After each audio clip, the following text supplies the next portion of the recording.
اشتقيت من كربي فيا ذلي ويا خجلي إذا تو ہم پڑھ رہے ہیں مشکلات کا حل کیسے کریں۔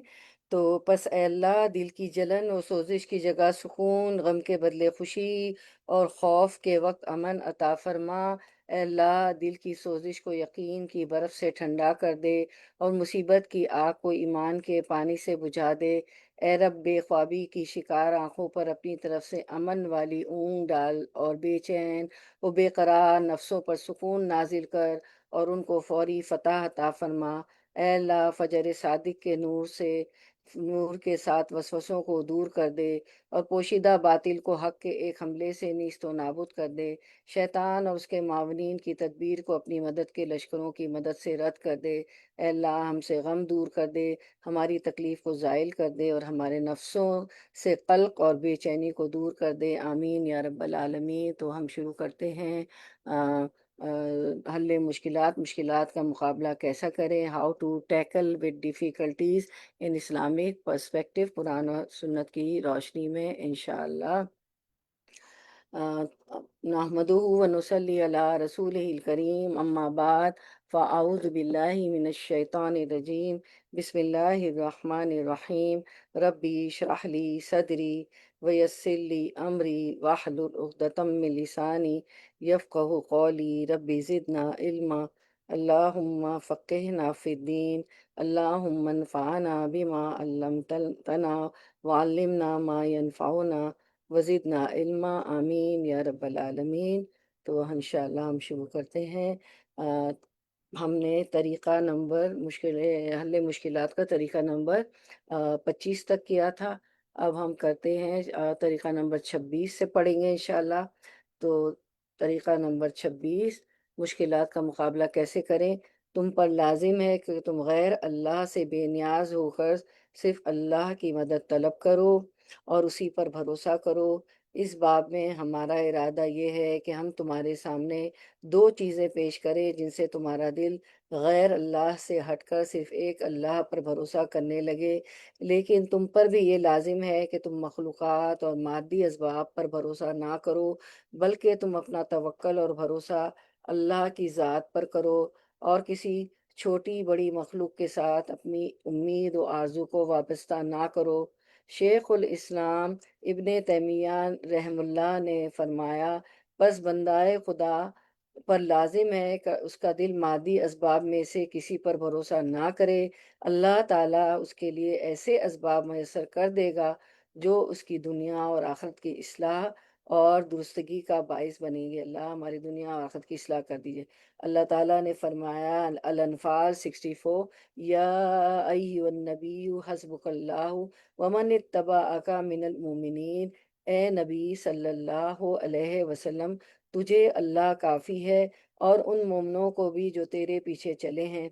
آپ صلی اللہ علیہ وسلم نے فرمایا، حدیث مبارکہ ہے، جب تو سوال کرے تو اللہ سے سوال کر اور جب تو مدد مانگے تو اللہ سے مدد مانگ۔ اور کوئی دے بھی کیا سکتا ہے نا، صرف اللہ ہی دے سکتا ہے، لوگ تو صرف وسیلہ اور ذریعہ ہوتے ہیں۔ ابن عباس رضی اللہ عنہ سے مروی ہے کہ ابراہیم علیہ السلام کو جب آگ میں ڈالا گیا تو انہوں نے پڑھا، حسبنا اللہ و نعم الوکیل، ہمیں اللہ کافی ہے اور وہ اچھا کارساز ہے۔ اور محمد صلی اللہ علیہ وسلم نے یہ اس وقت پڑھا جب لوگوں نے آپ صلی اللہ علیہ وسلم سے کہا، ان الناس قد جمعوا لکم فاخشوہم فزادہم ایمانا وقالوا حسبنا اللہ ونعم الوکیل۔ آل عمران 173۔ بے شک لوگوں نے تمہارے لیے فوج جمع کر لی ہے، سو ان سے ڈرو۔ تو اس بات نے انہیں ایمان میں زیادہ کر دیا اور انہوں نے کہا، ہمیں اللہ کافی ہے اور وہ اچھا کارساز ہے۔ یعنی فوج زیادہ بھی تھی، مسلمانوں سے زیادہ تھی کافر فوج، لیکن انہوں نے اللہ پر بھروسہ کیا، حسبنا اللہ و نعم الوکیل۔ بس تم ہر چھوٹی بڑی آزمائش و مصیبت کے اترنے پر اللہ سبحانہ و تعالیٰ پر ہی توکل و بھروسہ کرو اور مخلوقات کو اس کی شکایت کرنے یا ان پر بھروسہ کرنے سے بچو۔ تو کسی بھی چیز کی شکایت مخلوقات سے، انسانوں سے نہیں کرنی چاہیے، بس اللہ پہ بھروسہ کرنا چاہیے۔ عمر بن خطاب رضی اللہ عنہ سے مروی ہے کہ رسول اللہ صلی اللہ علیہ وسلم نے فرمایا، اگر تم اس طرح توکل کرو جیسا کہ اس کا حق ہے تو تمہیں یوں رزق دیا جائے گا جیسے پرندوں کو رزق دیا جاتا ہے۔ وہ صبح کو نکلتے ہیں تو خالی پیٹ ہوتے ہیں، اور شام کو جب اپنی رہائش گاہوں کی طرف لوٹتے ہیں تو ان کی پوٹیں بھری ہوئی ہوتی ہیں۔ سبحان اللہ۔ عبداللہ بن مسعود رضی اللہ عنہ سے روایت ہے کہ رسول اللہ صلی اللہ علیہ وسلم نے فرمایا کہ جس شخص کو فاقہ کشی کی نوبت آ گئی تو اس نے اس کو لوگوں کے سامنے پیش کیا، اس کا فاقہ دور نہ کیا گیا، اور جس شخص نے فاقہ آنے کے بعد اس کو اللہ کے سامنے پیش کیا تو اللہ تعالیٰ جلدی یا بدیر اس کو ضرور رزق سے نوازے گا۔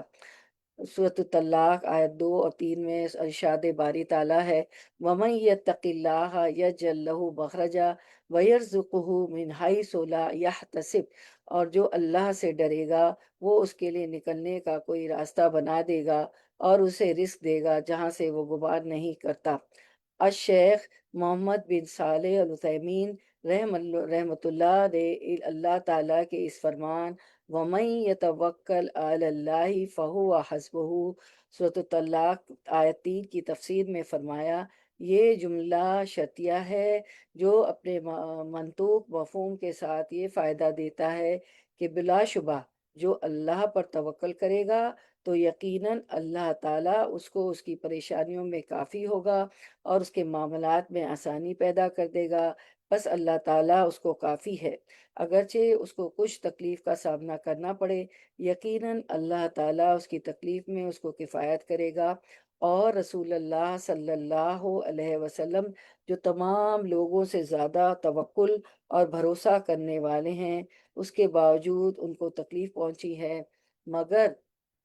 ان کو اس کا نقصان نہیں ہوتا، کیونکہ بلا شبہ اللہ تعالیٰ ان کی کفایت کرتا ہے۔ لہٰذا نتیجہ یہ نکلا کہ جس شخص نے اللہ پر توکل کیا، اللہ تعالیٰ اس کی مشقت اور تکلیف میں اسے کفایت کرے گا، اور جس کو اللہ تعالیٰ کافی ہو جائے اور اس کو اپنی حفاظت میں لے لے تو اس کا دشمن اس کو میلی آنکھ سے نہیں دیکھ سکتا اور اس کو صرف اتنی ہی تکلیف پہنچا سکتا ہے جس سے چھٹکارا ممکن نہ ہو، جیسے گرمی اور سردی کا لگ جانا اور بھوک و پیاس میں مبتلا ہونا۔ تو گرمی آتی فوراً سردی آ جاتی، تھوڑے دن ہم بھوک پیاس ہوتی ہے، پھر یہ جو ہے کوئی جاب مل جاتی، کچھ ہو جاتی ہے، آسان ہو جاتا ہے۔ رہا دشمن کا، اس کو بھی اپنی حسب منشاء نقصان پہنچانا تو یہ کبھی نہیں ہو سکتا۔ اس تکلیف کے درمیان جو بظاہر تکلیف اور حقیقت میں اس پر احسان کرنا اور ضرر کو، نقصان کو، تکلیف کو دور کرنا ہے، اور اس ضرر جس کے ذریعے وہ اس سے چھٹکارا حاصل کرتا ہے کے متعلق فرق میں بعض سلف نے کہا ہے کہ اللہ تعالیٰ ہر عمل کا بدلہ اسی عمل کی جنس سے عطا کرتا ہے، اور اس نے بندے کے اس پر توکل کرنے کی جزا اپنے بندے کو کفایت کی شکل میں عطا کی ہے۔ اللہ تعالیٰ فرماتے سورۃ الطلاق، وَمَن يَتَوَکَّلْ عَلَى اللَّهِ فَهُوَ حَسْبُهُ، اور جو کوئی اللہ پر بھروسہ کرے تو اسے کافی ہے۔ یا اللہ، ہم نے آپ پہ بھروسہ کیا، آپ ہمیں کافی ہے۔ یہ نہیں فرمایا کہ توکل کرنے والے کو اتنا اجر ملے گا جیسا کہ دیگر اعمال کی جزا کے متعلق اس نے اجر و ثواب بیان کیا ہے، بلکہ اللہ سبحانہ و تعالیٰ نے فرمایا کہ وہ اپنے متوکل بندے یعنی توکل کرنے والے بندے کو خود ہی کافی ہے اور وہ اس کی حفاظت کرنے والا ہے۔ سبحان اللہ۔ بس اگر بندہ اللہ پر ویسا توکل کرے جیسے اس پر توکل کرنے کا حق ہے، پھر آسمانوں اور زمین اور ان میں موجود مخلوقات کوئی سازش کریں تو اللہ تعالیٰ اس کے لیے اس سازش سے نکلنے کا کوئی راستہ بنا دے گا، وہ اسے کافی ہوگا اور اس کی مدد کرے گا۔ یا اللہ ہماری بھی مدد فرمائیے اللہ۔ بس جس شخص نے اپنے آپ کو اللہ تعالیٰ سے وابستہ کیا اور اپنی ضرورتیں اللہ کے سامنے پیش کر کے اسی کی پناہ کا سہارا لیا تو اللہ تعالیٰ اس کو ہر مشقت سے کفایت کرے گا اور ہر بعید کو قریب اور ہر تنگ کو آسان کر دے گا۔ یا اللہ ہماری تنگی کو بھی آسانی میں بدل دیجئے۔ توکل کے فائدے۔ اب توکل کے فائدے دیکھ لیتے ہیں۔ توکل پہ اتنا ہم نے پڑھا۔ اللہ تعالیٰ کے سوا سب کو چھوڑ کر صرف اسی اکیلے پر توکل و بھروسہ بھروسہ کرنے کے درج یہ سارے فائدے ہیں۔ نمبر ایک، بلا شبہ اللہ پر سچا بھروسہ کرنے والا اس کی معیت میں اسی طرح زندگی گزارتا ہے کہ اسے اللہ کے علاوہ کسی کا کوئی ڈر اور خوف نہیں ہوتا۔ نمبر دو، جو واقعی اللہ کا ڈر خوف نہیں ہوتا، قرآن پڑھتے رہتے ہیں، اس پہ چلتے رہتے ہیں، تو اللہ کی بات بتانے میں بھی ہم اپولوجسٹک نہیں ہوتے ہیں، ہمیں شرم نہیں آتی اور ہمیں بالکل ڈر نہیں لگتا، کیونکہ سچائی تو جو ہے وہ کبھی نہیں ڈراتی۔ نمبر دو، جو اللہ پر توکل کرے گا اس کو دنیا اور آخرت میں اطمینان، سکون قلب اور سعادت و نیک بختی نصیب ہوگی۔ بس اللہ پر توکل و بھروسہ کرنے کا سچے مومنوں کے دلوں میں سکون اور آرام بھرنے میں گہرا اثر ہے، بلکہ وہ مومنوں کے دلوں سے خوف کو دور کر دیتا ہے اور ان کو روحانی قوت اور ابدی سعادت عطا کرتا ہے، جن کے ساتھ وہ اپنے خوف اور مصائب اور تکالیف کے ذریعے پہنچنے والی بے چینی اور بے قراری پر قابو پا لیتے ہیں۔ نمبر تین، جو شخص اللہ پر بھروسہ کرے گا اللہ تعالیٰ اس کو لوگوں کی ضرورت اور محتاجگی سے بے پرواہ کر دے گا۔ نمبر چار، توکل کے ثمرات اور فائدے یہ بھی ہیں کہ بلا شبہ وہ مومن کی غنا اور بے پرواہی اور عزت کا سبب بنتا ہے۔ نمبر پانچ، بلا شبہ جو شخص بے پرواہی اختیار کرتے ہوئے صبر کرے گا اور اللہ پر بھروسہ کرتے ہوئے سوال وغیرہ سے بچے گا تو کامیاب ہو جائے گا اور اپنی زندگی اور دیگر تمام معاملات میں نفعمند ہوگا۔ ایک شاعر نے خوب کیا فرمایا ہے، فقیرن جیتو بابکا یا الہی ولستو الی عبادکا بالفقیر، یا الہی میں تیرے در پر فقیر بن کر آیا ہوں اور میں تیرے بندوں کے در کا فقیر اور مانگت نہیں ہوں۔ غنی عنہم بھی یقینی قلبی و اطمع من کا فی الفضل الکبیری، مجھے یقین قلب ہے کہ تو ان سے بے پرواہ ہے اور میں تجھ سے بہتر بڑے فضل کا طمع اور لالچ رکھتا ہوں۔ الہی ما سألت سوا کا عونن فحسب العونی من ربی قدیر، یا الہی میں تیرے علاوہ کسی سے مدد کا سوال نہیں کرتا، بس میرے لیے قدرت والے رب کی ہی مدد کافی ہے۔ الہی ما سألت سوا کا عفوا فحسب العفو من ربی غفور، یا الہی میں تیرے علاوہ کسی سے عفو و درگزر کا سوال نہیں کرتا، پس میرے لیے بہت معاف کرنے والے رب کی بخشش کافی ہے۔ الہی ما سألت سوا کا ہدیا فحسب الہدا من رب نصیر، یا الہی میں تیرے سوا کسی سے ہدایت نہیں مانگتا، بس مجھے خوب مدد کرنے والے رب کی ہدایت کافی ہے۔ اذا لم استعین بکا یا الہی فمن اونی سوا کا ومن مجیر، یا الہی جب میں تجھ سے مدد مانگوں تو تیرے سوا میری مدد کرنے والا اور مجھے آغوش رحمت میں لینے والا کون ہے؟ اللہ اپنی رحمت کے آغوش میں ہم سب کو لے لیجئے۔ ہم سب بیٹھے ہوئے ہیں آپ کی یا الہی ذکر کر رہے ہیں، ہمیں اپنی رحمت آغوش میں لے لیجئے۔ اللہم انا نسألک من فضلک و رحمتک فَإِنَّهُ لَا يَمْلِكُهَا إِلَّا أَنْتَ، لیکن جو غیر اللہ سے کسے باشد مدد مانگے گا اور اس کے ساتھ اپنے آپ کو وابستہ کرے گا یا اس کے علم و عقل سے مانوس ہوگا، اس کے علاج و تمائم وغیرہ سے راحت و سکون محسوس کرے گا اور اس کی قوت و طاقت پر اعتماد کرے گا، تو اللہ تعالیٰ اس کو اسی کے سپرد کر دے گا اور اس کو بے یار و مددگار چھوڑ دے گا، اور اس کو اس کی طرف سے اس کے ارادے کے بالکل الٹ اور برعکس دنیا اور آخرت میں برائی کا سامنا کرنا پڑے گا۔ یہ اللہ کی ایسی سنت ہے جو بدلتی نہیں ہے، اور اس کا ایسا طریقہ ہے جس میں تبدیلی نہیں ہوتی کہ بلا شبہ جو شخص غیر اللہ سے مانوس ہوا، اس پر اعتماد و بھروسہ کیا یا مخلوق میں سے کسی ایسے کی طرف میلان اختیار کیا تو اس کے لیے تدبیر کرے تو اس کے سارے منصوبے خاک میں مل جائیں گے اور اللہ تعالیٰ اس کو اپنی طرف سے بے یار و مددگار چھوڑ دے گا۔ یہ حقیقت نصوص اور تجربات سے ثابت ہے۔ جو بھی بصیرت کی گہری آنکھ سے مخلوقات کے احوال پر غور کرے گا تو اس کے سامنے یہ حقیقت عیاں ہو جائے گی کہ صرف اللہ پہ توکل و بھروسہ کرنا چاہیے اور مخلوقات پہ نہیں۔ مشکلات کا مقابلہ اب دیکھتے ہیں، طریقہ نمبر 27، تمہیں اللہ پر کامل اعتماد اور بھروسہ ہو۔ مومن کو اللہ پر بھروسہ ہوتا ہے، آزمائش کی موجیں اور فتنوں کی تیز آندیاں اس کے اللہ پر اعتماد اور بھروسے میں کوئی لغزش اور جنبش پیدا نہیں کرتی۔ اللہ تعالیٰ نے فرمایا، الاحزاب 22، وَلَمَّا رَأَى الْمُؤْمِنُونَ الْأَحْزَابَ قَالُوا هَٰذَا مَا وَعَدَنَا اللَّهُ وَرَسُولُهُ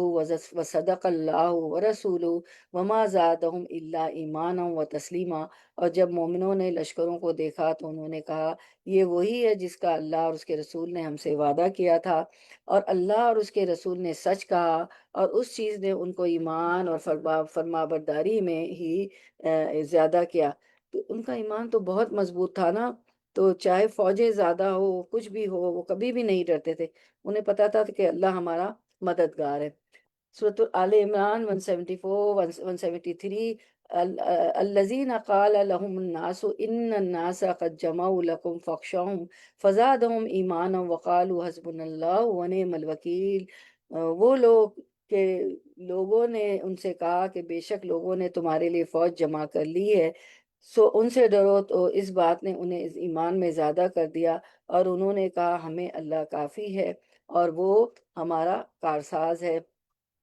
فانقلبوا بنعمة من الله وفضل لم يمسسهم سوء واتبعوا رضوان الله والله ذو فضل عظیم۔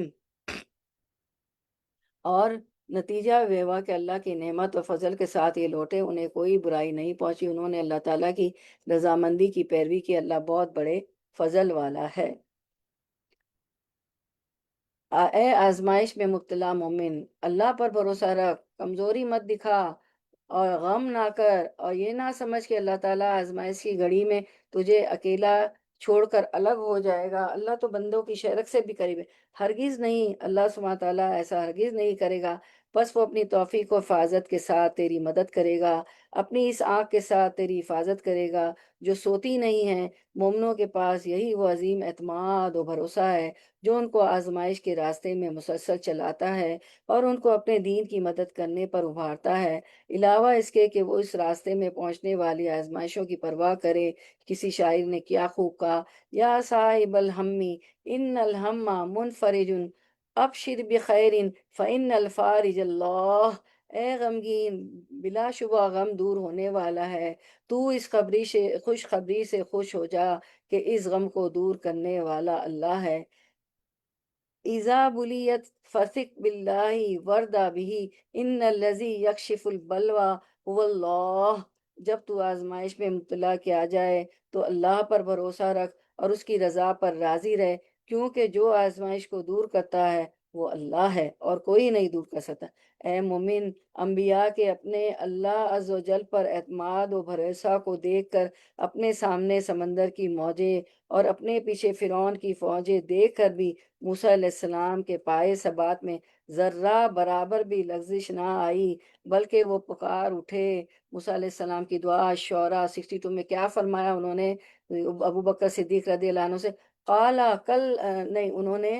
اپنی قوم سے، بنی اسرائیل سے، موسیٰ علیہ السلام نے سورۃ الشعراء 62 میں فرمایا، قالا کلا انا معی ربی سیہدین، کہا ہرگز نہیں، بے شک میرے ساتھ میرا رب ہے، وہ مجھے ضرور راستہ بتائے گا۔ سامنے سمندر ہے، قوم کہہ رہی کہ ہم ڈوب جائیں گے، وہ کہتے ہیں کہ نہیں، وہ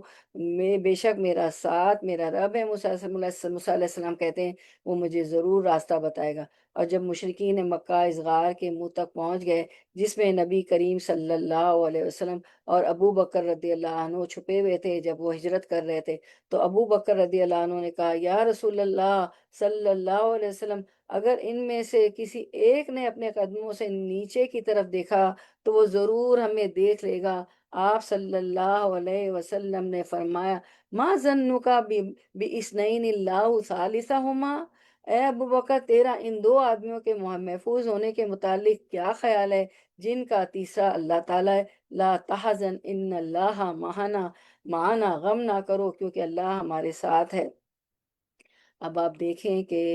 ثانی اثنین اذ ہما فی الغار اذ یقول لصاحبہ لا تحزن ان اللہ معنا۔ تو وہ دو میں کے ایک، یعنی دونوں تھے نا، ابراہیم ابو بکر صدیق اور آپ صلی اللہ علیہ وسلم غار میں تھے،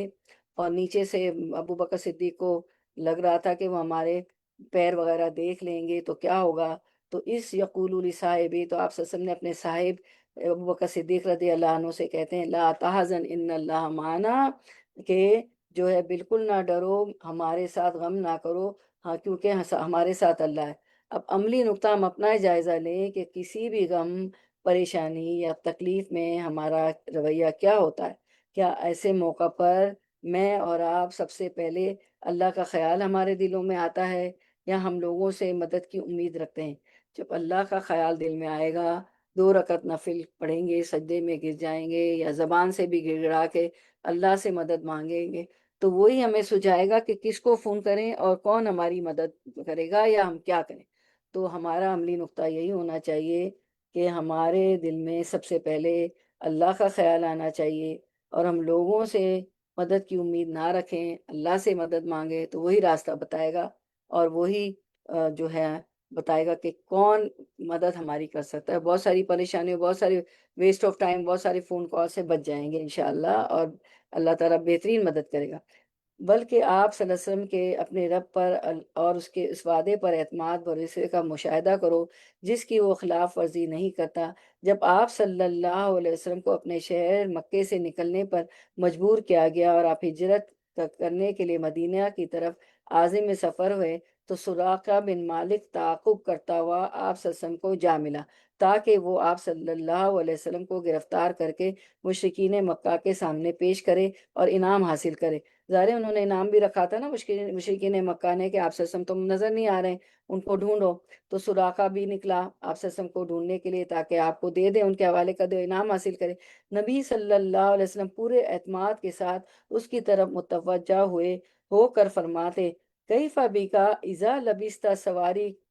کسرا، اے سراقہ تیری کیا شان ہوگی جب تو کسرا کے کنگن پہنے گا۔ یہ ایک ایسا کلام ہے جو اس قسم کے موقع پر وہی شخص کر سکتا ہے جس کو اللہ عز و جل پر کامل بھروسہ اور اعتماد ہو۔ اور آپ صلی اللہ علیہ وسلم، اور پھر کسرا اور سارے آپ کو پتہ ہے نا، میں سارے محلات ان کے فتح ہوئے۔ ذرا غور کرو کہ رسول اللہ صلی اللہ علیہ وسلم پر آپ کی قوم حملہ آور ہوتی ہے، اور آپ صلی اللہ علیہ وسلم چھپتے ہوئے ان کے درمیان سے ایک دوسرے شہر کی طرف ہجرت کرنے کے نکل کھڑے ہوتے ہیں۔ پھر آپ صلی اللہ علیہ وسلم سراقہ رضی اللہ عنہ کو، اس وقت سراقہ مسلمان نہیں تھے جب آپ صلی اللہ علیہ وسلم کو پکڑنے نکلے تھے، سراقہ رضی اللہ عنہ کو اس بات کی پیشن گوئی کرتے ہیں کہ عنقریب وہ کسرا کے کنگن پہنیں گے اور کسرا فتح ہوگا۔ یہ اللہ سبحانہ تعالیٰ پر بہت بڑی امید اور اس کی واضح اور یقینی مدد پر کامل بھروسے کی علامت ہے۔ تو دیکھیں، اللہ تعالیٰ پہ کامل بھروسہ کا تھا، اور سراقہ سے کہا کہ تم کسرا کے کنگن پہنو گے۔ پھر یہ بہت لمبی حدیث ہے، کسی وقت کریں گے۔ پھر کہ وہ جو ہے سراقہ نے پھر جو ہے مسلمان ہو گیا اور آپ صلی اللہ علیہ وسلم کا ساتھ دیا۔ اب ذرا شیخ الاسلام ابن تیمیہ رحم اللہ کے اللہ عز و جل پر کامل یقین اور اعتماد کو دیکھتے ہیں کہ جیسے کہ ہم ان کے متعلق یہ گمان کرتے ہیں، اور اللہ ان کو کافی ہے۔ ابن تیمیہ رحم اللہ کے متعلق ان کے شاگرد رشید ابن القیم رحم اللہ فرماتے ہیں اللہ جانتا ہے کہ میں نے کبھی ان سے زیادہ پاکیزہ زندگی اور پاکیزہ گزر اوقات والا شخص نہیں دیکھا۔ یہ ابن القیم شیخ الاسلام ابن تیمیہ کے شاگرد تھے، تو وہ بتاتے ہیں کہ ان کے استاد شیخ الاسلام ابن تیمیہ رحم اللہ کا اللہ عز و جل پر کیسا کامل یقین تھا۔ تو فرماتے ہیں کہ اللہ جانتا ہے، ان کے شاگرد کہ اللہ جانتا ہے کہ میں نے کبھی ان سے زیادہ پاکیزہ زندگی اور پاکیزہ گزر اوقات والا شخص نہیں دیکھا، باوجود اس کے کہ وہ گزران کی تنگی، آسودگی، خوشحالی اور آرام و سکون کے خلاف بلکہ برعکس حالات میں مبتلا تھے۔ ٹھیک ہے، خوشحالی نہیں تھی، آرام سکون نہیں تھا، ظاہر آسودگی بھی نہیں ہوتی تھی، کھانا بھی کم ہوتا تھا، اور باوجود اس کے کہ ان کو قید و بند کی صحبتوں اور دھمکیوں کا سامنا کرنا پڑا، اور ان پر ناقابل برداشت بوجھ ڈالا گیا۔ آپ کو پتہ ہے کوئی بھی عالم جو ہے سچی بات کرتا ہے تو اس کو جو ہے یا تو قتل کر دیا جاتا ہے تو جیل ہو جاتی ہے، آپ کو معلوم ہے یہ ہر دور میں رہا ہے۔ مگر اس کے باوجود لوگوں کو میں سب سے زیادہ خوش عیش، شرح صدر، مضبوط دل اور خوش باش تھے۔ خوشحالی اور آسودگی کی تر و تازگی اور ان کے چہرے پر نمایاں اور روشن تھی۔ جب کبھی ہم سخت خوف زدہ ہوتے، بدگمانیوں کا شکار ہوتے اور ہم پر زمین تنگ ہو جاتی، تو ہم جناب شیخ کی خدمت میں حاضر ہوتے، تو ان کو دیکھ کر اور ان کا نصیحت آموز کلام سنتے ہی ہماری تمام تکالیف اور پریشانیاں کافور ہو جاتی۔ ہماری تو چہرے پہ بشاشت تو چھوڑے، ہماری تو پریشانی میں سب سے پہلے نمازیں خراب ہو جاتی ہیں، دل ہی نہیں لگتا نمازوں میں۔ اور یہ لوگ دیکھیں کس طرح کے سلف و صالحین تھے، اور ہمیں ان کی بجائے خوشی، قوت، یقین اور اطمینان اور سکون حاصل ہو جاتا، ہوتا کچھ بھی نہیں تھا دیکھیں۔ لیکن جو کہتے ہیں کہ امام ابن القیم کے ہمارے استاد ابن تیمیہ کی باتیں سن کے ہمیں خوشی، قوت، یقین اور اطمینان اور سکون حاصل ہو جاتا۔ پس پاک ہے وہ اللہ جس نے اپنے بندوں کو اپنی ملاقات سے پہلے ہی جنت میں داخل کر دیا، اور دنیا کے اس دارالعمل میں ہی ان کے لیے جنت کے دروازے کھول دیے، اور ان کی جنت کی راحت، ہوا اور خوشبو عطا کر دی، جس نے ان کو جنت کی طلب اور اس کی طرف جلدی کرنے کے لیے اپنی پوری قوتیں صرف کرنے کے لیے تیار کر دیا۔ ایسی خوشی، قوت، یقین اور اطمینان جیسے کہ جنت میں ہیں، تو یہ فرماتے ہیں کہ ایسے جیسے کہ دنیا میں ہی ان کے لیے جنت میں داخل کر دیا اور اس دارالعمل میں ہی جنت کے دروازے کھول دیے، اس طرح ان پہ اللہ پہ توکل اور بھروسہ ہوتا تھا۔ کسی شاعر نے خوب فرمایا، وَإِذَا الْإِنَایَةُ لَحَظَتْ کا عیونها نم فالحوادث کلہن امان، اور جب عنایت الہی کی آنکھیں تیری نگرانی کر رہی ہوں تو آرام سے سو جا، ہمہ قسم کے حادثات تیرے لیے امن و امان کا پیغام رکھتے ہیں۔ یعنی دیکھیں ان کا یہ تھا کہ یہ جو حادثات آئے نا، یہ ہمارے لیے امن و امان کا پیغام رکھتے ہیں، ہم ان سے کچھ سیکھیں گے، ہمارے گناہ معاف ہو رہے ہیں، ہمارے درجات بلند ہو رہے ہیں۔ ایسا اللہ پہ بھروسہ اور توکل کے ظاہر قرآن پورا سمجھ کے پڑھتے تھے، تدبر سے پڑھتے تھے، ایک ایک آیت ان کو سمجھ آتی تھی کہ اس میں بھی ہماری بہتری، ہمارے رب نے اگر کوئی پریشانی، کوئی آزمائی، کوئی مشکلات ڈالی ہے تو اس میں بھی بہتری۔ تو طریقہ نمبر 28 کرتے ہیں اب، مشکلات کے حل کا مقابلہ کیسے کریں۔ تم اللہ کے متعلق حسن ظن اور یقین رکھو۔ کیا شعر ہے خوبصورت، وَإِنِّي لَأَرْجُو اللَّهَ حَتَّى كَأَنَّنِي أَرَىٰ بِجَمِيلِ الصَّبْرِ مَا لِلَّهِ صَانِعٌ، اور بلا شبہ میں اللہ سے امید باندھتا ہوں، حتیٰ کہ مجھے یقین ہو جاتا ہے کہ اللہ اچھے صبر پر کیا ہی اچھا سلوک کرنے والا ہے۔ بس تم اللہ کے متعلق حسن ظن رکھو اور آگاہ رہو کہ بلا شبہ اس نے تمہیں عطا کرنے کے لیے تم سے روکا، اور تمہیں شفا بخشنے کے لیے تمہیں بیمار کیا ہے، اور تمہیں عافیت دینے کے لیے تمہیں آزمائش میں مبتلا کیا ہے۔ لہٰذا آزمائش کے ساتھ وہ تیری تربیت کرے گا اور تمہیں ہلاکتوں سے نجات دے گا۔ اللہ تعالیٰ تمہیں بھلائی پہنچائے گا، خواہ وہ تمہیں گراہ گزرے، اور تمہیں نقصان دہ چیزوں سے دور کرے گا، خواہ تمہارا نفس اس کی طرف کتنا ہی مشتاق ہو۔ وہ تمہیں آزمائش میں مبتلا کرتا ہے تاکہ تمہارے صبر اور بہادری کا امتحان لے اور تمہاری گریہ و زاری اور دعا سنے۔ وہ تمہیں عذاب دینے اور ہلاک کرنے کے لیے تمہیں آزمائش میں مبتلا نہیں کرتا، لہٰذا تم اللہ کے متعلق حسن ظن رکھو، تم ضرور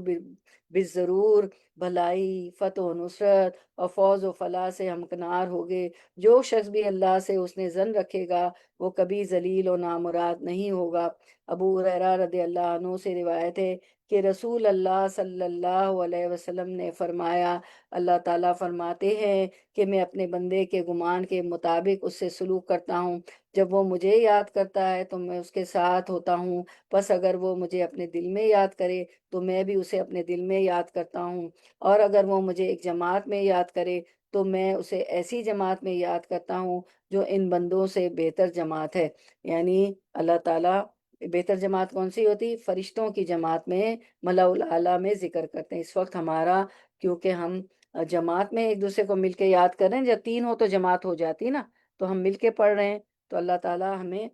ملاء الاعلیٰ میں فرشتوں کی محفل میں ہمیں ہمارا ذکر کر رہے ہیں۔ تو اس حدیث قدسی میں اللہ تعالیٰ کے اس قول انا عند ظن عبدی بھی، میں اپنے بندے سے اس کے میرے متعلق کیے ہوئے گمان کے مطابق سلوک کرتا ہوں کے بارے میں قاضی شوقانی رحمہ اللہ نے کہا، اس میں اللہ عز و جل کی طرف سے اپنے بندوں کے لیے ایک ترغیب ہے کہ وہ اپنے گمانوں کو اچھا کرے، کیونکہ اللہ تعالیٰ ان کے گمانوں کے مطابق ہی ان سے سلوک کرے گا۔ بس جو شخص اللہ سے اپنے گمانوں کو اچھا کرے، تو جو شخص اللہ کے متعلق اپنا گمان کرے گا، اللہ تعالیٰ اس پر وافر مقدار میں بھلائیاں نچھاور کرے گا، اس پر اچھے احسانات کرے گا، اس پر اپنی خوبصورت کرامات اور بھرپور عطیات کی بارش برسائے گا۔ اور جو اللہ کے ساتھ اس طرح کا اچھا گمان نہیں کرے گا تو اللہ تو اللہ بھی اس کے ساتھ اس طرح کا حسن سلوک نہیں کرے گا۔ تو یہ مطلب ہے کہ اللہ سبحانہ تعالیٰ کا اپنے بندے کے مطابق سلوک کرنے کا، لہٰذا بندے پر لازم ہے کہ وہ تمام حالات میں اپنے رب تعالیٰ کے ساتھ حسن ظن رکھے، اچھا گمان رکھے انشاءاللہ۔ اور بعض آثار میں آتا ہے کہ کیا میرے علاوہ کسی اور سے امید باندھی جاتی ہے اور ہمہ وقت اس کے دروازے کو کھٹکھٹایا جاتا ہے، حالانکہ خزانوں کی چابیاں میرے ہاتھ میں ہیں اور میرا دروازہ ہر اس شخص کے لیے کھلا ہے جو مجھے پکارتا ہے۔ کون ہے جو کسی آفت و مصیبت پر مجھ سے اس کے دور کرنے کی امید رکھے تو میں اس کو نا امید کروں؟ یا کون ہے جس نے کسی بڑے حادثے میں مجھ سے امید وابستہ کی تو میں نے اس کو اس کی امید سے محروم کر دیا ہو؟ یا وہ کون ہے جس نے میرا دروازہ کھٹکھٹایا تو میں نے اس کے لیے دروازہ نہیں کھولا؟ میں امیدوں اور آرزوؤں کی انتہا ہوں، میرے سامنے امیدیں کیسے منقطع ہو سکتی ہیں؟ کیا میں بخیل ہوں کہ میرا بندہ مجھ سے مانگنے میں بخل کرتا ہے؟ کیا دنیا اور آخرت، سخاوت اور فضل سب کا سب میرے ہاتھ میں نہیں ہے؟ پس آرزوئیں کرنے والوں کو کون سی چیز مجھ سے آرزوئیں کرنے سے روکتی ہیں؟ پس جب تم پر کوئی آزمائش آئے تو اللہ اکرم الاکرمین کے ساتھ حسن ظن رکھو اور اپنے دل میں کہو اللہ تعالیٰ مجھے میری غفلت سے خبردار کرنا چاہتا ہے، وہ تو صرف اس آزمائش کے ذریعے میری تربیت کرنے اور میری حالت کو درست کرنے کا ارادہ رکھتا ہے، یا وہ فلاں فلاں چیز سے میرا دل پاک کرنا چاہتا ہے، یا وہ مجھ سے میرے گناہ، برائیاں اور خطائیں دور کرنا چاہتا ہے اور اسی طرح دوسری کوتاہیاں دور کرنا چاہتا ہے۔ اگر گناہ دنیا میں ہی جھڑ جائیں تو کتنا اچھا ہونا کہ سیدھی جنت ہی جنت۔ بس اللہ حکیم علیم سبحانہ تعالیٰ سے اس قسم کا گمان کرنا واجب ہے۔ ان ربی لطیف لما یشاء انہ هو العلیم الحکیم، سورۃ یوسف 100۔ بے شک میرا رب جو چاہے اس کی باریک تدبیر کرنے والا ہے، بلا شبہ وہی سب کچھ جاننے والا، کمال حکمت والا ہے۔ اب ہم دیکھتے ہیں طریقہ نمبر 29، مشکلات کا مقابلہ کیسے کریں۔ تم اپنا معاملہ اللہ کے سپرد کرو۔ شاعر نے خوب کہا ہے، قد قلت للرجل المقسم امره فوض الیہ تنم خلیل العین۔ قد قد قلت للرجل المقسم امره فوضوا الیہ تنم خلیل العین۔ میں نے اپنا معاملہ تقسیم کرنے والے کو کہا، اپنا معاملہ اس اللہ کو سونپ دے، تو آرام کی نیند سوئے گا، کیونکہ اللہ تعالیٰ فرماتے ہیں غافر 44، وَأُفَوِّضُ أَمْرِي إِلَى اللَّهِ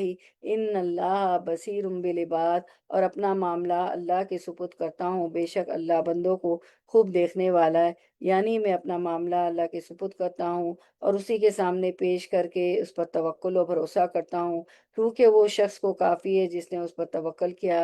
اللہ تعالیٰ فرماتے ہیں سورۃ البقرہ 216، وَعَسَىٰ أَن تَكْرَهُوا شَيْئًا وَهُوَ خَيْرٌ لَكُمْ۔ اور ہو سکتا ہے کہ تم ایک چیز کو ناپسند کرو، وہ تمہارے لیے بہتر ہو۔ اور کچھ چیزوں میں راز پوشیدہ ہیں۔ نمبر 1، یہ جو اللہ تعالیٰ کا فرمان باری تعالیٰ ہے جو ہم نے پڑھا ابھی، اور ہو سکتا ہے کہ تم ایک چیز کو ناپسند کرو وہ تمہارے لیے بہتر ہو، تو اللہ تعالیٰ بندے سے اس بات کا تقاضا کرتا ہے کہ وہ اپنا معاملہ اس اللہ کے سپرد کر دے جو معاملات کے انجاموں سے آگاہ ہے۔ نیز وہ تقاضا کرتا ہے کہ بندہ اللہ سبحانہ تعالیٰ کے فیصلے پر راضی رہے، کیونکہ ایسا کرنے میں ہی اچھے انجام کی امید کی جا سکتی ہے۔ نمبر 2، اس آیت کے اسرار میں سے ایک یہ بھی ہے کہ بندہ اپنے رب کو کسی چیز کی تجویز پیش نہ کرے، نہ اس کے لیے کسی چیز کو اختیار و منتخب کرے، اور نہ ہی اس سے کسی ایسی چیز کا سوال کرے جس کے نفع و نقصان کا اس کو علم نہ ہو، کیونکہ ہو سکتا ہے کہ وہ چیز جو مانگ رہا ہے اس میں اس کا نقصان ہو۔ لہٰذا وہ اپنے رب تعالیٰ پر کسی چیز کو منتخب نہ کرے، بلکہ تمام معاملات میں اس سے اچھے انجام کا سوال کرے، اور جو چیز اس کا رب اس کے لیے منتخب کرے اس کے لیے اس سے زیادہ فائدہ مند کوئی چیز نہیں ہے۔ نمبر 3، جب بندہ اپنا معاملہ اپنے رب تعالیٰ کے سپرد کرے گا اور اللہ کے انتخاب پر راضی ہوگا تو اللہ تعالیٰ اس کو اپنے انتخاب پر قوت، عزیمت اور صبر عطا کرے گا اور اس سے ان آفات کو دور کر دے گا جو بندے کے اپنے اختیار کے نتیجے میں پیش آنے والی ہوتی ہے، اور اللہ تعالیٰ اس کو اپنے اختیار کے اچھے انجام دکھا دیتا ہے جن تک وہ اپنے اختیار کی بنیاد پر نہیں پہنچ سکتا تھا۔ بندے کی اپنے رب تعالیٰ کو یہ سپردگی اس کو مختلف قسم کے اختیارات میں پیش و آمد و مشقت میں ڈالنے والے تفکرات سے آرام پہنچاتی ہے، اور اس کے دل کو ان تقدیروں اور تدبیروں سے فارغ کر دیتی ہے جن کے پیچھے سے وہ چڑھتا ہے اور دوسری جانب سے نیچے اتر جاتا ہے، مگر اس کے باوجود اس کو اپنے مقدر میں کی ہوئی چیز سے چھٹکارا نہیں ملتا۔ اگر وہ اللہ کے اختیار و انتخاب پر راضی ہو جائے تو اس پر اللہ کی تقدیر یوں چلتی ہے کہ وہ قابل ستائش ہوتا ہے، اس کی قدر کی جاتی ہے، اس کے ساتھ اس کی تقدیر میں نرمی کی جاتی ہے۔ اگر وہ اللہ کے انتخاب پر راضی نہیں ہوتا تو اس کی مذمت کی جاتی ہے، اس کی تقدیر کے معاملے میں اسے رعایت و نرمی نہیں برتی جاتی، اس لیے کہ اس نے اپنے لیے خود انتخاب کیا ہے، اور جب اس کی سپردگی اور اس پر رضا صحیح ہوگی تو اس کو مقدر میں کی ہوئی چیز میں مہربانی اور نرمی گھیرے میں لے لے گی۔ سبحان اللہ! اس طرح وہ اس کی مہربانی اور نرمی کے درمیان آ جائے گا، بس اللہ کی مہربانی اس کو اس چیز سے بچائے گی جس سے وہ ڈرتا ہوگا، اور اس کی نرمی اس چیز کو اس پر آسان بنا دے گی جو اس نے اس کے مقدر میں رکھی ہوگی۔ بس جس نے اپنے معاملات کو اللہ کے سپرد کر دیا اور زیادتی کی امید یا نقصان کے خوف یا طلب صحت یا بیماری سے فرار کے لیے اپنے اختیار و تدبیر کو ترک کر دیا، اور جان لیا کہ بلا شبہ اللہ ہر چیز پر قادر ہے، اور بلا شبہ وہی اختیار و تدبیر میں یک و تنہا ہے، اور بلا شبہ بندے کے حق میں اس کی تدبیر بندے کے اپنے لیے کی ہوئی تدبیر سے بہتر ہے، اور بلا شبہ وہ بندے سے زیادہ اس کی مصلحت کو جانتا ہے، اور اس کی مصلحت کے حصول پر بندے سے زیادہ قادر ہے، اور وہ بندے کے لیے خود اس کے نفس سے بھی زیادہ خیرخواہ ہے، اور اس کے اپنے نفس سے زیادہ اس پر رحم کرنے والا ہے، اور خود اس کے نفس سے زیادہ اس کے ساتھ حسن سلوک کرنے والا ہے۔ نیز بندے نے اس کے ساتھ ساتھ یہ بھی جان لیا کہ وہ اللہ کی تدبیر کے سامنے ایک قدم بھی نہیں چل سکتا، پس وہ اللہ کی قضا اور تقدیر سے آگے پیچھے نہیں ہو سکتا۔ یہ سمجھ کر اس نے اپنا نفس اللہ کے سامنے پھینک دیا اور تمام تر معاملہ اسی کے سپرد کر دیا۔ وہ اللہ کے سامنے یوں پیش ہو گیا جس طرح ایک کمزور اور مملوک غلام طاقتور آقا کے سامنے اپنے آپ کو پیش کر دیتا ہے۔ اس طرح کہ اللہ کو اپنے بندے میں ہر قسم کا تصرف کرنے کا حق ہو، اور بندے کو اپنی ذات پر کسی قسم کا تصرف کرنے کا حق نہ ہو، تب تو وہ غموں، مشکلوں اور حسرتوں سے آرام پا جائے گا، اور وہ اپنا بوجھ، حاجات اور مصلحتیں اس ذات کو اٹھوا دے گا جس کو ان کے اٹھانے کی پرواہ نہیں ہے، اور نہ وہ اس پر بوجھ ہے، نہ اس کو کوئی فکر اور پرواہ ہے۔ سبحان اللہ! کتنی اچھی باتیں ہیں۔ بس وہ بندے کی طرف سے ان کی ذمہ داری اٹھا لیتا ہے، اور بندے کو اپنا لطف و کرم، حسن سلوک اور احسان اور رحمت دکھاتا ہے، علاوہ اس کے کہ بندے کو ان کا کوئی اہتمام کرنا پڑے اور کسی قسم کی تھکاوٹ اور مشقت کا سامنا کرنا پڑے، کیونکہ وہ اکیلا اس کا سارا اہتمام اور فکر اپنے ذمے لے لیتا ہے، اور اس کی طرف سے اپنی حاجات اور دنیا کی مصلحتوں کے اہتمام کو پھیر دیتا ہے، اور ان کی طرف سے اس کا دل فارغ کر دیتا ہے، جس کی بنا پر اس کی زندگی کتنی عمدہ دل، کتنی تر و تازہ ہو جاتا ہے، اور اس کی خوشی اور مسرت کو کوئی انتہا نہیں رہتی۔ یعنی سب اللہ آسان کر دیتے ہیں، انسان کو جو ہے آ، اگر وہ سب اللہ پہ توکل کرے، سب اللہ پہ چھوڑ دے، اچھی اور بری تقدیر کچھ بھی ہو رہا ہے کہ بس یہ اللہ نے میرے لیے بہتر کیا ہے، تو ساری مصلحتوں کا اہتمام اللہ کر دیتے ہیں، اور اللہ تعالیٰ دنیا کی ساری حاجات سب پوری کر دیتے ہیں، اور دنیا کی مشکلات سے اس کے دل کو فارغ کر دیتے ہیں۔ پس جو شخص اپنا معاملہ اللہ کے سپرد کرے گا تو اس نے اپنا معاملہ اللہ کو سونپا، اور اس کی حفاظت میں دیا، اس کی پناہ میں رکھا، جہاں اس کو کسی سرکش دشمن کا ہاتھ نہیں چھو سکتا، نہ کوئی باغی متکبر ہی اس کے خلاف کوئی کارروائی کر سکتا ہے۔ طریقہ نمبر 30، تم اللہ کی طرف عوض اور بدلے کی امید رکھو۔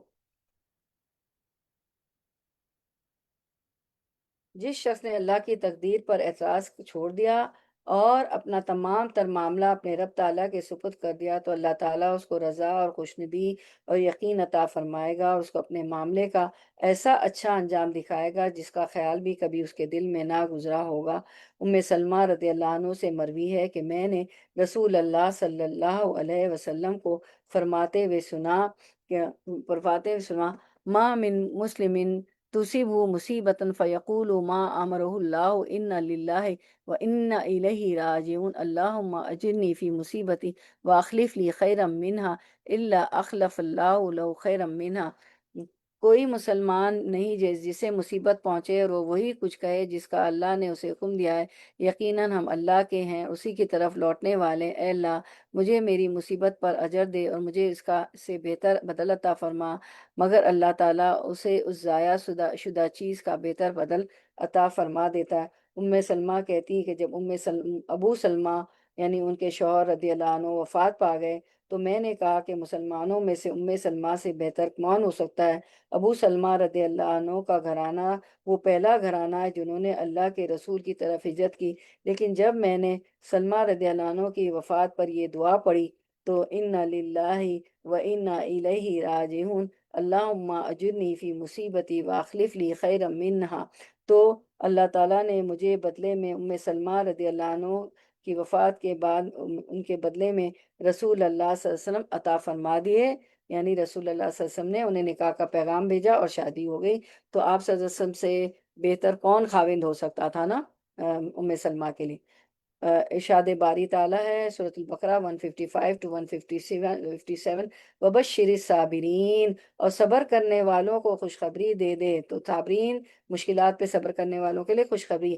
کون ہے وہ لوگ؟ الذین اذا اصابتهم مصیبۃ قالوا انا للہ وانا الیہ راجعون، یہ وہ لوگ ہیں جب انہیں کوئی مصیبت پہنچتی ہے تو کہتے ہیں بے شک ہم اللہ کے لیے ہیں اور بے شک ہم اسی کی طرف لوٹنے والے ہیں۔ اولئک علیہم صلوات من ربہم ورحمۃ واولئک هم المہتدون، یہ لوگ ہیں جن پر ان کے رب کی طرف سے کئی مہربانیاں اور بڑی رحمت ہے، اور یہی لوگ ہدایت پانے والے ہیں۔ بس دنیا اور آخرت میں اللہ سے بدلے کی امید رکھو، اللہ سے اجر و ثواب کی امید رکھو، اور اس سے امید رکھو کہ وہ تم کو رضا و یقین کی مٹھاس عطا کرے، نیز اس سے عافیت کی امید رکھو جیسے تم نے اس آزمائش پر اجر و ثواب کی امید رکھی۔ جب تم صبر کرو گے اور ثواب کی امید رکھو گے تو عنقریب اللہ تمہیں بہتر بدلہ عطا کرے گا انشاءاللہ۔ انس بن مالک سے مروی ہے کہ میں نے نبی کریم صلی اللہ علیہ وسلم کو فرماتے ہوئے سنا، بلا شبہ اللہ تعالیٰ فرماتے جب میں اپنے بندے کو اس کی دو پیاری چیزوں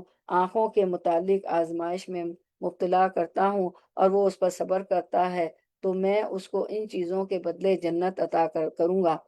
ان دو چیزوں سے مراد اس کی دو آنکھیں، کیونکہ بعض لوگ اندھے بھی ہو جاتے ہیں نا، تو وہ اندھا ہونے پر اگر صبر کرتا ہے تو ان دو چیزوں کے بدلے اللہ تعالیٰ جنت عطا فرماتے ہیں۔ ابو موسیٰ اشعری سے روایت ہے رضی اللہ عنہ، رسول اللہ صلی اللہ علیہ وسلم نے فرمایا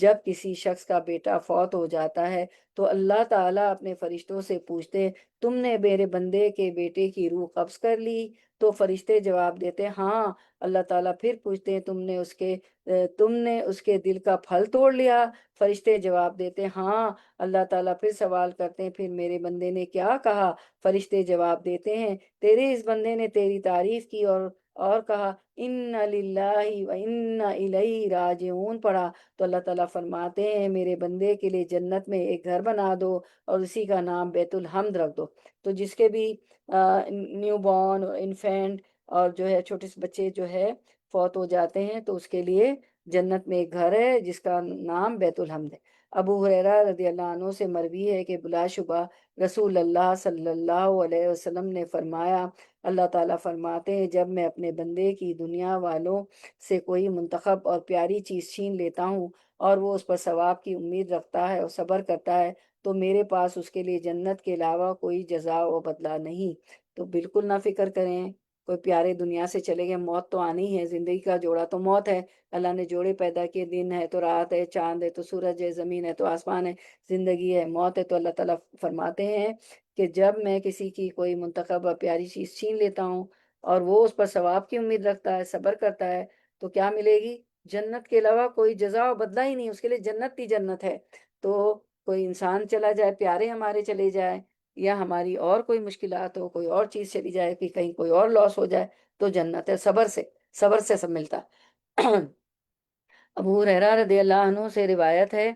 کہ رسول اللہ صلی اللہ علیہ وسلم نے فرمایا مسلمانوں میں سے جس کے 3 بچے فوت ہو جاتے ہیں تو اس کو صرف قسم حلال کرنے کے لیے ہی آگ چھوئے گی، پھر اس کو آگ سے آزاد کر دیا جائے گا۔ اور جو ہم نے سارے دلائل، جو ہم نے یہ ساری چیزیں پڑھی ہیں، وہ اس حقیقت کو واضح کرتے ہیں کہ بلا شبہ اللہ تعالیٰ اپنے مومن بندے کو جب وہ صبر کرتا ہے اور جو اس کو آزمائش پہنچی اس پر ثواب کی امید رکھتا ہے، بہتر عوض اور اچھا بدلہ عطا کرتا ہے۔ تو میری بہنوں، کبھی بھی پریشان نہ ہو، کوئی بھی مصیبت آئے، اللہ تعالیٰ درجات بلند کرتے ہیں، اللہ تعالیٰ اس سے بہتر عوض اور اچھا بدلہ عطا کرتے ہیں۔ آپ دیکھیں، ایک چیز چھن جاتی ہے تو اللہ تعالیٰ اس کے بدلے 100 ہمیں عنایتیں اور رحمتیں عطا فرماتے ہیں۔ وہ نظر نہیں آتی، اس کو ہی رو رہے ہوتے ہیں، جو چلی جاتی اس پہ رو رہے ہوتے ہیں۔ تو ایسا نہیں کرنا چاہیے، ناشکری ہو جاتی۔ طریقہ نمبر 31، اے مومن، آگاہ رہو کہ بے شک بہترین انجام تمہارا ہی ہوگا۔ تو جو بھی مسلمانوں پہ جنگیں ہوتی ہیں، ظلم ہوتا ہے، تو دیکھیں کیا فرم ہے کہ اے مومن آگاہ رہو، بے شک بہترین انجام تمہارے ہی ہے۔ طریقہ نمبر 31، تو اللہ تعالیٰ نے فرمایا فَاصْبِرْ إِنَّ الْعَاقِبَةَ لِلْمُتَّقِينَ، سورۃ الہود 49، پس صبر کرو، بے شک اچھا انجام متقی لوگوں کے لیے ہے۔ بس تم گالی گلوچ سے تکلیف محسوس نہ کرو اور تمہیں طنز و تشنیع اور مذاق غمگین نہ کرے، اور ظالموں، فاجروں اور منافقوں سے مت ڈرو، بلا شبہ قابل تعریف انجام تمہارا ہی ہوگا۔ عنقریب اس کے اسباب منقطع ہو جائیں گے، اور عنقریب اللہ کے حکم سے تیری ذلت عزت سے اور تیری کمزوری قوت سے بدل جائے گی۔ تم پر فقط یہ لازم ہے کہ تم یقین رکھو کہ قابل تعریف انجام اس کا ہوگا جو اللہ سے ڈرتا ہے۔ پس یہ ایک ایسی جاری سنت ہے جو تبدیل نہیں ہوتی۔ مومنوں کے جیسے بھی حالات ہو جائیں، انجام کار انہی کی مدد کی جائے گی، وہی کامیاب و کامران ہوں گے، اور انہی کی کو حکومت اور اقتدار ملے گا، کیونکہ اعتبار تو انتہاؤں کے کمال کا ہوتا ہے، نہ کہ ابتداؤں کے نقص اور کمزوری کا۔ فرمان باری تعالیٰ ہے، اللہ تعالیٰ فرماتے ہیں سورۃ الاعراف 128 129، قال موسیٰ لقومہ استعینوا باللہ واصبروا ان الارض للہ یورثها من یشاء من عبادہ والعاقبۃ للمتقین۔ موسیٰ علیہ السلام نے اپنی قوم سے کہا، اللہ سے مدد مانگو اور صبر کرو، بے شک زمین اللہ کی ہے، وہ اس کا وارث اپنے بندوں میں سے جسے چاہتا ہے اور اچھا انجام متقی لوگوں کے لیے ہے۔ قالوا اوذینا من قبل ان یاتینا ومن بعد ما جئتنا قال عسى ربکم ان یہلک عدوکم ویستخلفکم فی الارض فینظر کیف تعملون۔ انہوں نے کہا، ہمیں اس سے اے موسیٰ کی قوم نے کہا علیہ السلام، ہمیں اس سے پہلے ایذا دی گئی کہ تو ہمارے پاس آئے، اور اس کے بعد کہ تو ہمارے پاس آیا تو موسیٰ علیہ السلام نے کہا، تمہارا رب قریب ہے کہ تمہارے دشمن کو ہلاک کر دے اور تمہیں زمین میں جانشین بنا دے، پھر دیکھے کہ تم کیسے عمل کرتے ہو۔ پھر مزید فرمایا سورۃ القصص 5 اور 6، وَنُرِيدُ أَن نَّمُنَّ عَلَى الَّذِينَ اسْتُضْعِفُوا فِي الْأَرْضِ وَنَجْعَلَهُمْ أَئِمَّةً وَنَجْعَلَهُمُ الْوَارِثِينَ۔ اور ہم چاہتے تھے کہ ہم ان لوگوں پر احسان کریں جنہیں زمین میں نہایت کمزور کر دیا گیا تھا، اور انہیں پیشوا بنائے اور انہی کو وارث بنائے۔ وَنُمَكِّنَ لَهُمْ فِي الْأَرْضِ وَنُرِيَ فِرْعَوْنَ وَهَامَانَ وَجُنُودَهُمَا مِنْهُمْ مَا كَانُوا يَحْذَرُونَ، اور انہیں زمین میں اقتدار دیں، اور فرعون اور حامان اور ان کے لشکروں کو ان سے وہ چیزیں دکھلائیں جس سے وہ ڈرتے تھے۔ مزید فرمایا سورۃ الاعراف 137، وَأَوْرَثْنَا الْقَوْمَ الَّذِينَ كَانُوا يُسْتَضْعَفُونَ مَشَارِقَ الْأَرْضِ وَمَغَارِبَهَا الَّتِي بَارَكْنَا فِيهَا، اور ہم نے ان لوگوں کو جو کمزور سمجھے جاتے تھے اس سرزمین کے مشرقوں اور اس کے مغربوں کا وارث بنا دیا جس میں ہم نے برکت رکھی۔ اے مومن، بلا شبہ باطل کا بھی ایک غلبہ اور ابھار ہے، لیکن باطل کا غلبہ گھڑی بھر کے لیے ہے، جبکہ حق کا غلبہ قیامت تک ہے۔ باطل اور جھوٹی قوتیں طاقتیں، باطل طاقتور ہوتا ہے اور پھیلتا ہے، لیکن کس قدر جلدی وہ کمزور ہو جاتا ہے اور سکڑ جاتا ہے، لیکن حق وہ کبھی کمزور ہوتا ہے لیکن ختم نہیں ہوتا، اس کی روشنی کبھی دھیمی ہو جاتی لیکن بجھتی نہیں۔ سبحان اللہ۔ امام ابن القیم رحم اللہ فرماتے ہیں،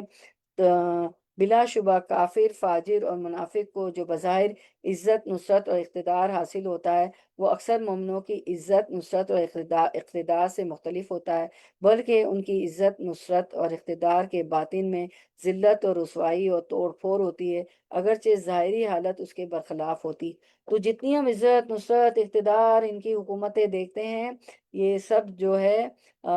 ذلت اور رسوائی ہو جاتی ہے، اور اصل میں تو مومنوں کی عزت، نصرت اور اقتدار ہے جو ہمیشہ رہتی ہے۔ امام حسن بصری نے فرمایا، اگرچہ ان کافروں، فاجروں اور منافق کو لے کر غیر عربی گھوڑے تیزی سے بھاگتے ہوں اور خچر آواز نکالتے ہوئے ڈرتے ہوں، پھر بھی یقیناً معصیت و نافرمانی کی ذلت، کیونکہ تو نافرمان ہوتے ہیں، گناہ کرتے ہیں، تو یقیناً معصیت و نافرمانی کی ذلت ان کے دلوں میں موجود ہوتی ہے، لہٰذا اللہ تعالیٰ اپنی نافرمانی کرنے والوں کو ذلیل کرنے کے سوا کسی چیز کو نہیں مانتے۔ اللہ تعالیٰ نے فرمایا، نور 55، لَيَسْتَخْلِفَنَّهُمْ فِي الْأَرْضِ كَمَا اسْتَخْلَفَ الَّذِينَ مِن قَبْلِهِمْ۔ اللہ نے ان لوگوں سے جو تم میں سے ایمان لائے، انہوں نے نیک اعمال کیے، وعدہ کیا کہ انہیں وہ زمین میں ضرور ہی جانشین بنائے گا، وَلَيُمَكِّنَنَّ لَهُمْ دِينَهُمُ الَّذِي ارْتَضَىٰ لَهُمْ وَلَيُبَدِّلَنَّهُم مِّن بَعْدِ خَوْفِهِمْ أَمْنًا۔ اور جس طرح ان لوگوں کو جانشین بنایا، تو اور انہوں نے نیک عمل کے وعدہ کیا کہ وہ انہیں زمین میں ضروری جانشین بنائے گا، جس طرح ان لوگوں کو جانشین بنایا جو ان سے پہلے تھے، اور ان کے لیے ان کے اس دین کو ضروری اقتدار دے گا جسے اس نے ان کے لیے پسند کیا ہے، اور ہر صورت انہیں ان کے خوف کے بعد بدل کر امن دے گا۔ یا اللہ غزہ کے مسلمانوں کو بھی، اور جہاں جہاں مسلمانوں پہ ظلم ہو رہا ہے، امن دے دیجئے، آپ کا وعدہ ہے۔ یعبدوننی ولا یشرکون بی شیئا ومن کفر بعد ذلک فاولئک هم الفاسقون۔ وہ میری عبادت کریں گے، میرے ساتھ کسی چیز کو شریک نہ ٹھہرائیں گے، اور جس نے اس کے بعد کفر کیا تو یہی لوگ نافرمان ہیں۔ تو ہم دیکھتے ہیں، غور کرتے ہیں کہ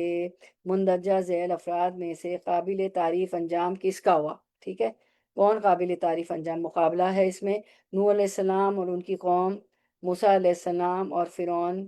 نبی صلی اللہ علیہ وسلم اور کفار قریش۔ دیکھیں نوح علیہ السلام جو ہے وہ قابل تعریف ہے، جو ہے اللہ تعالیٰ نے ان کو کہا کشتی بناؤ، کشتی بنائی، اور جو ہے کشتی میں سب سوار ہو گئے، طوفان نوح سے نوح علیہ السلام اور جو لوگ کشتی میں سوار ہوئے، ان کو مارنے والے بچ گئے، اور ان کی قوم جو ہے غرق ہو گئی۔ موسیٰ علیہ السلام اور فرعون، تو موسیٰ علیہ السلام کامیاب ہوئے، اور فرعون جو ہے غریاب ہو گیا، سمندر میں اس کو غرقاب کر دیا گیا، اس کی سرکشی کی وجہ سے مان کے نہیں دیے تھے فرعون اور اس کی قوم۔ نبی صلی اللہ علیہ وسلم اور کفار قریش، ابھی آپ نے پڑھا کہ ہجرت ہوئی، اور جو ہے اللہ تعالیٰ نے وہ دیکھ بھی نہیں پائے آپ صلی اللہ علیہ وسلم کو، ابوبکر صدیق رضی اللہ عنہ کو، انہوں نے انعام کے لیے بھیجا بھی سراقہ کو، سراقہ کا گھوڑا زمین میں دھس گیا، آپ صلی اللہ علیہ وسلم سے اسے درخواست کی، آپ صلی اللہ علیہ وسلم نے دعا کی تو گھوڑا باہر نکل آیا، پھر آپ صلی اللہ علیہ وسلم سے اس نے بعد آپ صلی اللہ علیہ وسلم نے اس کو دعا دی کہ تم کسریٰ کے کنگن پہنو گے، کسریٰ فتح ہوگا، اور سب ایسا ہی ہوا، فتح مکہ ہوا، اور کفار قریش جو ہے جو ایمان نہیں لاتے تھے، لیکن اسی کفار قریش جو مکہ میں تھے، آپ صلی اللہ علیہ وسلم فاتح مکہ بن کے جاتے ہیں، مکہ فتح ہوتا ہے، اور دین کا دور دورہ ہو جاتا ہے، سبحان اللہ۔ تو یہ سب قابل تعریف ہیں۔ امام احمد رحم اللہ اور ابن ابی داؤد، تو جتنے امام اور جتنے لوگ جو ہے جتنے اسکالرز ہوتے ہیں، سلف صالحین، آپ دیکھیں جب نے اچھی بات کی، سچی بات کی، تو ان کو تکلیف دی گئی، جیلوں میں ڈالا گیا، تو انہوں نے جیلوں میں، وہی ہم نے پڑھا نا کہ دنیا میں ان کو جنت مل گئی، اتنا دل کو سکون ہوتا ہے، کتنی اچھی بات ابھی ہم نے پڑھی، دنیا میں یہ دارالعمل ہے، عمل کی جگہ ہے نا، یہاں تو عمل کر کے وہاں ان جو ہے سلف صالحین، اسکالرز، اور یہ جو جنہوں نے ہمارے لیے سارے مفسرین اور کتابیں لکھی ہیں، ان کو جیلوں میں ڈالا جاتا تھا، ان کو تکلیف اذیت دی جاتی تھی، لیکن وہ کیا فرق پڑا کہ ہمارے استاد کے پاس جاتے تھے تو ابن القیم کیا کہتے ہیں کہ ابن تیمیہ کے چہرے پہ بشاش اور جو ہے رونق اور خوشی اور وہ سارا کیا ہوتا تھا؟ اللہ پہ بھروسہ، توکل، عبادات، اس کا نور، روشنی، اللہ پہ بھروسہ۔ دنیا کی پریشانیاں ان کو پریشان نہیں کرتی تھی، تو ان کو تو دنیا میں اللہ نے جنت دی تھی، اتنے ان پہ اللہ پر بھروسہ، اتنے وہ مطمئن اللہ پہ بھروسہ کر کے رہتے تھے۔ پھر امام ابن تیمیہ رحمہ اللہ، ان کے مد مقابل جو لوگ تھے جنہوں نے ان کو تکلیف دی، تو یہ سارے قابل تعریف لوگ ہیں، نوح علیہ السلام، موسیٰ علیہ السلام، نبی کریم صلی اللہ علیہ وسلم، امام احمد ابن حنبل اور امام ابن تیمیہ رحمہ اللہ، اور بہت سے، تو چند نام ہیں یہاں پہ، یہ چند مثالیں ہیں، ورنہ وہ تاریخی شواہد جو اللہ کی مذکورہ سنت پر دلالت کرتے ہیں اس سے بھی بہت زیادہ ہیں۔ اگر ہم ایک ایک کے حالات پڑھیں تو بہت زیادہ ہے۔ آ، تو چلے پھر ہم جو ہے ہاں، اب آیت تھوڑا سا کر لیتے ہیں، 5 منٹ، بہت چھٹیاں ہو جاتی۔ آ، طریقہ نمبر 32، جان لو اللہ تعالیٰ کی عظیم حکمتیں ہیں جن کی حقیقت کا ادراک تمہاری کمزور بشری عقل نہیں کر سکتی۔ بس اللہ عز و جل کمال حکمت والا ہے، اس کی قضاء و قدر کے متعلق بدگمانی نہیں کی جا سکتی۔ وہ کسی چیز کو بیکار پیدا نہیں کرتا اور نظر انداز کی ہوئی چیز کو مشروع قرار نہیں دیتا۔ اس کی تدبیر اور تقدیر میں کوئی خلل و خرابی نہیں ہے، اس کے کام میں کوئی نقص یا کمی نہیں ہے، اور اس کے افعال میں لغزش اور غلطی واقع نہیں ہوتی۔ آج تو جو ہم نے پڑھا ہے کہ ان لوگوں پہ سکون طاری ہوتا تھا، دنیا ان کے لیے جنت کا، مشکلات میں وہ اس طرح بیٹھے ہوتے تھے جیسے جنت میں بیٹھے ہوتے، اللہ پہ بھروسہ تھا۔ تو ہمیں بھی ایسے ہی رویہ اختیار کرنا چاہیے۔ اس کی تدبیر اتنا سارا، یہ آپ کو پتا ہے، یہ پانچواں پارٹ ہے ہمارا، مشکلات کا مقابلہ کیسے کریں۔ اس کو تو لگا لگا کے سنا کریں، پہلی قسط سے 5 قسط تک، جب جب ٹائم ملے، تو بہت اللہ پہ بھروسہ، توکل آئے گا، اور سکون زندگی میں آئے گا، اور مشکلات نہیں لگیں گی، اور لگے گا کہ یہ زندگی تو بہت تھوڑی ابھی ختم ہو جائے گی۔ جب پوچھا جائے گا کہ تم کتنا رہے، قرآن میں ہے نا، یوما اور بعد یوم، کہ میں تو ایک دن اور دن کا کچھ حصہ رہا، اس تدبیر، اور تو یہ تو ختم ہو جائیں گی پریشان، اصل زندگی تو وہی، اس کی تدبیر اور تقدیر میں کوئی خلل اور خرابی نہیں، اس کے کام میں کوئی نقص یا کمی نہیں ہے، اس کے افعال میں لغزش اور غلطی واقع نہیں ہوتی، وہ جو فیصلہ بھی کرتا ہے اس میں کمال حکمت ہوتی، وہ کسی کو دیتا ہے تو حکمت کے ساتھ، اور کسی سے روکتا ہے تو حکمت کے ساتھ، وہ حکمت کے ساتھ ہی عزت و ذلت دیتا ہے، اس کے کسی کو اٹھانے اور گرانے میں بھی اس کی کمال حکمت ہی کار فرما ہوتی۔ اسی طرح اس کے ہر فعل میں حکمت پنہاں ہے، کسی حکم اور فیصلے میں وہ کبھی ظلم نہیں کرتا، وہ کسی پر بھی کبھی ظلم نہیں کرتا، بلکہ وہ ظلم کرنے والوں سے بلند و بالا ہے۔ پس اسی کے اسماء حسنی، اسی کے افعال، اسی کی طرف ظلم کی نسبت کو روکتے ہیں، وہ اس بات کا تقاضا کرتے ہیں کہ وہ صرف وہی کچھ کرے جو اس کی حکمت کے مطابق اور موافق ہو۔ بس تمہیں جو بھی آزمائش پہنچی اس میں تمہاری عین مصلحت ہے، اے آزمائش میں مبتلا مومن۔ اللہ کی آزمائش میں کئی حکمتیں پوشیدہ ہیں جو تیرے لیے بہتر ہیں، لیکن تیری عقل اس کو نہیں سمجھتی، وہ ہر اس آزمائش کا ادراک کرنے کی طاقت نہیں رکھتی۔ تیری عقل جس آزمائش میں مبتلا کرنے کا وہ ارادہ کرتا ہے،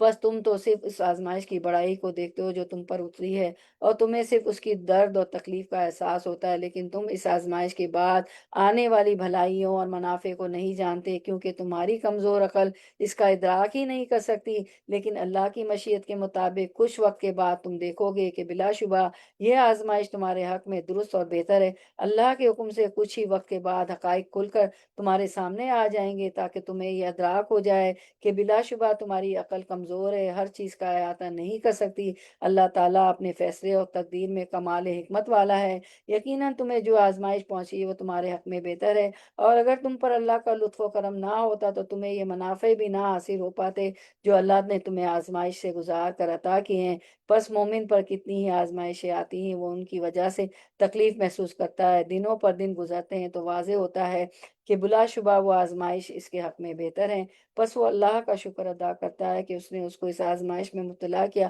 کیونکہ وہ اس آزمائش کے نتیجے میں وہ فوائد اور اچھے انجام دیکھتا ہے جن کا اس کے دل میں کبھی خیال بھی نہیں گزرا تھا، اور وہ اس کے وہم و گمان میں بھی نہیں تھے۔ پس پاک ہے وہ ذات جس نے اپنی حکمت کے ساتھ عقلوں کو حیران اور مدہوش کر دیا۔ اے مومن، تم پر جو آزمائش آئی اس پر خوش ہو جاؤ، بشرطے کہ تم دین کو تھامے رکھو۔ اللہ کے حکم کے ساتھ عنقریب تم خیر کثیر اور اچھے انجام دیکھو گے، چاہے کچھ وقت کے بعد ہی صحیح۔ انشاءاللہ العظیم ہم سب اچھے انجام دیکھیں گے، اور ہمارے مسلمان جہاں جہاں ظلم ہو رہا ہے وہ بھی اچھے انجام دیکھیں گے انشاءاللہ، غزہ پہ اور فلسطین پر، جہاں بھی انشاءاللہ۔ چلے تو پھر ہم اینڈ کرتے ہیں یہیں پر، انشاءاللہ آگے کنٹینیو کریں گے، تو آگے ہم کریں گے کہ تھوڑا وقت لگا کے پورا ہی کر لیں گے اس کو، ٹھیک ہے؟